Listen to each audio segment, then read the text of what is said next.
उगी है सूरज देवा हर नैयो न डोले।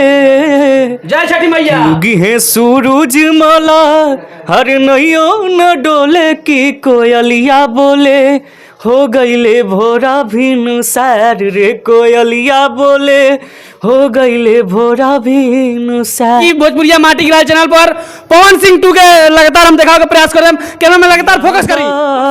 हाथ से अपना सनम ये जंगम अंतिम हा कि सहारा दो शराबी के सनम ये सम अंतिम हा पियादा हाथ से अपना सनम ही जंगम अंतिम।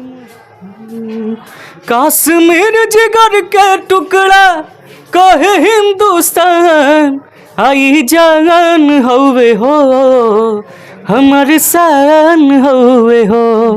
हमर जान लेके जान कहवा चल गइलू जान हो।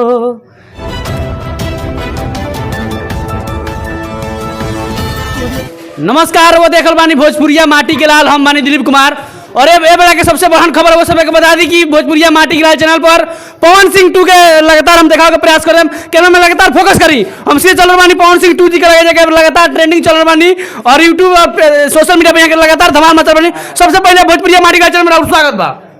आपकी भी स्वागत बा भैया, और इस चैनल के माध्यम से जे भी देखा था सब केहू के प्रणाम बा जी। बिल्कुल। अच्छा ये बताइए, पहले का सवाल हमें रही कि शुरुआत रहा कहाँ से भइल, कैसे लोग जाने लगा कि पवन सिंह 2 तरह हुआ, पवन सिंह जी के तरह गाना गाइले, कौन दिन से? दरअसल हम एगो हमार भटनी में कार्यक्रम रखल गई रहे और हम कार्यक्रम में गई रहनी और पहली बार ही गावे के मौका मिलल और एगो भक्ति गाना गनी, तब से लोग पवन भैया पवन सिंह 2 बोले लागल। अच्छा कौन भक्ति की नाम हम चाहे रहो तनी सुना गई हमारा दर्शक बंधु के लगातार कैमरा में फोकस करी।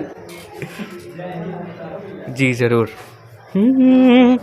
कि तोहरा दुआरा से लम्हा दुआर नहीं खे, तोहरा माया से बड़ा संसार नहीं खे कि माई भइलू मायर देलू जिंदगी सवार तोहरे चरण में सिरवा झुकावता झुकावता झुकावता कि माथे बनहले हई चुनरिया हो कि तोरे दया से बिनैया भजन गावता।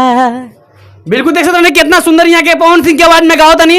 अच्छा रहुआ चाहेम कि आने वाला समय में पवन सिंह के संग रहुआ काम करी और वहाँ से मिली। जी जी तलालसा बटले बा भैया से मुलाकात हो गई।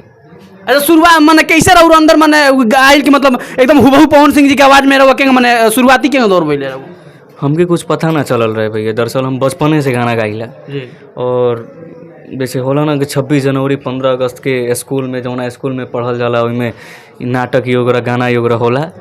तो ये एगो स्कूल बा लिटिल फ्लावर हाई स्कूल जिसमें हम पढ़त रहनी और ओइमे 26 जनवरी के कार्यक्रम रखल गई रहे। उनमें गौनी तो सारा लोग बोलल कि पवन सिंह खान गा रहा बा, पवन सिंह खान गा रहा बा। कौन गाना बोल रही स्कूल में?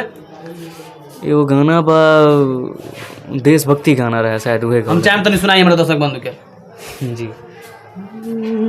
कश्मीर जिगर के टुकड़ा कहे हिंदुस्तान आई जान हवे हो हमर शान हवे हो। बिल्कुल देख सकते हैं कि यहाँ के लगातार मतलब वीडियो ट्रेंडिंग में जा रहा बाटे और यहाँ के सोशल मीडिया पर यहाँ के इंटरव्यू लगातार वायरल हो बा। अच्छा ये वो सब देख करके कैसे लोग महसूस कर लगातार ब्लास्ट हो रहा वीडियो कैसे लोग लगातार? अब भैया आप मान लीजिए कि जो मेहनत कर रहा है अगर उसका अच्छा रिस्पॉन्स आए, लोग उनके पसंद करी तो खुशी तो होकबे करी, बस दिल दिमाग सब खुश है। अच्छा अब तक ले राहुल पर्सनल गीत कौन माने फेमस रहल बाटे? हम चाहे रहुआ ओके तनी गुनगाई सैड सॉन्ग लगातार राहुल वायरल होल बा, कौन सैड सॉन्ग राहुल गीत बाटे? एगो सैड सॉन्ग गाना बा जाम अंतिम बा जौन बड़ भैया मुन्ना मासूम भैया लिखले रहन, वही गाना बा।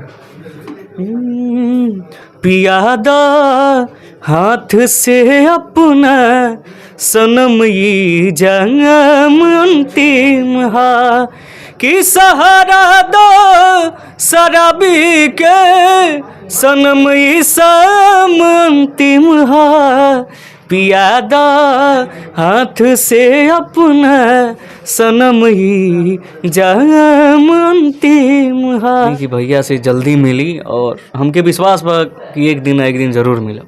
अच्छा, लास्ट में चाहेम कि हाल ही में 10 से 15 दिन के बाद हमने के यूपी बिहार झारखंड के लोक आस्था के महापर्व छठ पूजा आ रहल बा। हम चाहेम एगो छठ गीत के माध्यम से रउआ हमरा दर्शक बंधु के प्रेरित करी। जी जरूर। उगी है सूरज देवा हर नैयो न डोले, जय छठी मैया। उगी है सूरज माला हर नैयो न डोले की कोयलिया बोले हो गईले भोरा भिनु सार रे कोयलिया बोले हो गईले भोरा भिनु हम सार। चाहेम तनी एगो सैड सॉन्ग और क्यों ना सुना दी रउआ, जी जौन सबसे बेहतर होके पवन सिंह के। जी। हमर जान लेके जान कहवा चल गइलू जान हो कि माटी में मिला दिहलू सारा अरमान हो कि प्रीत में हमके दगा दिहलू तू दिल के दर्द बढ़ा के कि पल भर में सपना भुला गइलू तू दिल के दर्द बढ़ा के। बिल्कुल देख सकते हैं कि हमने गिराने सभी गोपालगंज में कैमरामैन साहब लगातार वो फोकस करी। हमारा साथ है बानी पवन सिंह 2 जी, यहाँ के नाम पड़ी ओरिजिनल विनय तिवारी जी और यहाँ के हुबहू पवन सिंह जी के आवाज में गा रहल बानी और ये बहुत सुंदर लगता। जे भी दर्शक बंधु हमारा वीडियो के वो सब देख रही तो हम चाहें वो सब राउर चैनल का नाम पड़ी। अगर दर्शक बंधु इस तरह के बेहतरीन गीत राउर सुने के चाहते हैं तो राउर चैनल का नाम पड़ी। अभी हमार 3 गो चैनल से लगातार प्रोजेक्ट आवे वाला बा। एगो विनय तिवारी ओरिजिनल और एगो दिशा म्यूजिक वर्ल्ड और एगो टीटी बाबा फिल्म्स। ये तीनों चैनल से लगातार प्रोजेक्ट आवे वाला बा। छठ पर कौन प्रोजेक्ट बा कि ना? अरे बहुत प्रोजेक्ट बा भैया। अबे 3-4 दिन के बाद लगातार 4-5 प्रोजेक्ट बा छठ के जौन बनल बा। अच्छा गाना बनल बा रिलीज हो।